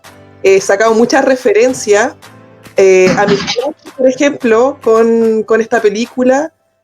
Y esta conexión con la naturaleza y desconectarte a pesar de todo de tu día a día y cambiarlo por quizá un No, porque eran vacaciones y se va a trabajar respectivamente, pero esta conexión con su pasado, con su infancia y con la naturaleza es genial, me encanta. No, es una película maravillosa. O sea, yo hablé ahí de una escena, un par de escenas, claro, pero está todo este recuerdo que tiene ella de esa época en que tiene 10 años, que está ambientada como en los 60, porque la película ya tiene como 28 y está ambientada en los 80, entonces cuando es chiquitita, como fines de los 60, una cosa así, 70 por ahí. No, es una película preciosa. Sí, sí. Por ejemplo, la experiencia de la piña me encanta. Sí, buenísimo. Realmente buenísimo, sí. A mí me gusta la relación familiar que está aquí. O sea, me gusta cómo se muestra la relación con el padre. El lado distante versus la mamá, que siempre estaba como más preocupada de la hija. Y es interesante ver ese factor de la sociedad. Muestra como una labor que se diferencia bastante dentro de la sociedad japonesa. Especialmente en esa fecha de Japón, posguerra. Y una cosa bien interesante es cómo muestran a las muñecas Kokeshi. Hay un estante, hay una vitrina atrás, sale una imagen y es bien especial porque las muñecas Kokechi en general no están en vitrina, o sea, no están así bien guardadas detrás de un vidrio. No, la muñeca Kokechi es como la muñeca que está ahí, además que de madera, entonces ¿para qué protegerla tanto? Pero en esto sale como en especial interés en proteger. En general hay hartas muñecas Kokechi en esa escena y varios otros juguetes autóctonos del Japón del norte, de Tohoku. Hay como unos caballitos que son bien especiales. Hay unos monitos que creo que salen en Oshin, que Oshin, la abuelita de Oshin le enseñó a hacer esos monitos como búhos y también salen en esa película. Y es como proteger la cosa rural, como proteger las tradiciones locales. Claro, la tradición japonesa está detrás de esa vitrina bien protegida. Es como hay mensajes bien bonitos en esa película y me encanta. Además que sale Yamagata, sale Tohoku, para mí lo máximo. Esa es la un deleite visual. Sí. José. Mira, yo voy a sincerarme. Yo no he visto más de 4 películas de Estudio Ghibli. ¿Ya? De hecho, ahora que están en Netflix, yo ahora estoy viendo más. Me las quiero ver todas. O sea, pero hay una que me gustó mucho, que me llamó mucho la atención y pude ver en ella aspectos muy particulares, que es La colina de las amapolas. Maravillosa, me fascinó de verdad. Desde ámbitos como la familia, lo que es el Japón, la historia contemporánea de Japón del siglo XX, la juventud, la adolescencia, barrios tradicionales de Tokio, o sea, sobre todo este tema de los mercados, que parece que el tiempo no pasara por esos lugares, y bueno, y una temática, una trama muy, muy buena, de verdad. Así que yo la recomiendo mucho, y también mucha iconografía también de lo que es el Japón, la cultura material del Japón tradicional. Y eso a mí me llamó bastante la atención. La colina de las amapolas. No. Ajá. Me fascinó la película, de verdad. Bueno, esta era la recomendación de José de La colina de las amapolas, de nuestro japonista que recién está conociendo el mundo Ghibli, por supuesto. Tienes un universo por descubrir. Exacto. Este José lo vas a poder usar si quieres tus charlas de historia de Japón, la puedes hablar ahí. Yo soy súper incipiente en lo que es la cultura pop japonesa. Yo me hago el mea culpa en ese ámbito. Yo he sido tan exacerbado en lo que es la historia más antigua de Japón que he dejado de lado muchos aspectos. Pero ahora, junto a mis amigos japonistas, junto a estas instancias, me he ido nutriendo. Así que, de pasada, lo agradezco mucho. Genial. Gracias, de hecho, cuando vi La princesa Kaguya me acordé mucho de José, porque yo también tengo que confesar que he empezado a ver las películas de Ghibli recientemente, así como el año pasado, como que empecé a verla más seguido. Y cuando vi La princesa Kaguya, la princesa Kaguya la vi antes porque estaba nominada al Oscar, y yo seguía siempre las películas del Oscar. Pero ahora la vi de nuevo el año pasado y me acordé de José porque era como es tan detallista la película y dije, esta película la vio José o la debe ver José porque es como para es demasiado brillante. Es una película hermosa. Sí, Ya, José, te llegó una recomendación directa. Pero esa es una recomendación para ti. Aún no la veo, pero el cuento como el relato abuelo de toda la tradición japonesa después de lo que. Así que, José, la voy a ver este fin de semana. Escenas buenas. No haré eso. Sí. Maratón de fin de semana. Hay 2 recomendaciones para ver. Estos son documentales de Hayao Miyazaki. Y es para entender lo que hay detrás de su genialidad loca y sus relaciones familiares y por qué la película a veces hay como un tinte un poco crítico al crecimiento, a la infancia, a cómo a los padres han criado a los hijos. Así que hay tengo dos. Uno que se llama En el reino de los sueños y la locura. Está en YouTube y está con subtítulos en español, así que hay que verlo antes que lo saquen. Es del 2013. Y este documental que dura como 1 hora y algo, aquí es más, este documental relata más como el fondo y cómo él se sumerge en la creación. Y salen los 3 hombres principales actuales. Bueno, estaba Isao, creo que está Isao ahí, que ya falleció, pero también sale un poco en el documental. Muy, muy, muy recomendable.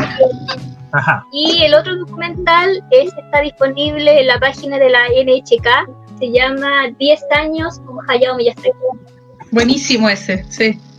Son 4 capítulos, son como de 45 minutos, y ahí en uno de esos capítulos se trata la relación que tiene Hayao con su hijo, no recuerdo cómo se llama el hijo ahora. Goro. Sí, Goro Miyazaki.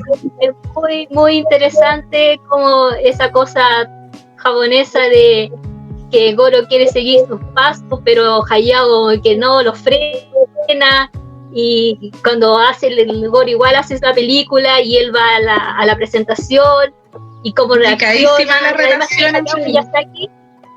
Sí, es muy infantil Hayao Miyazaki.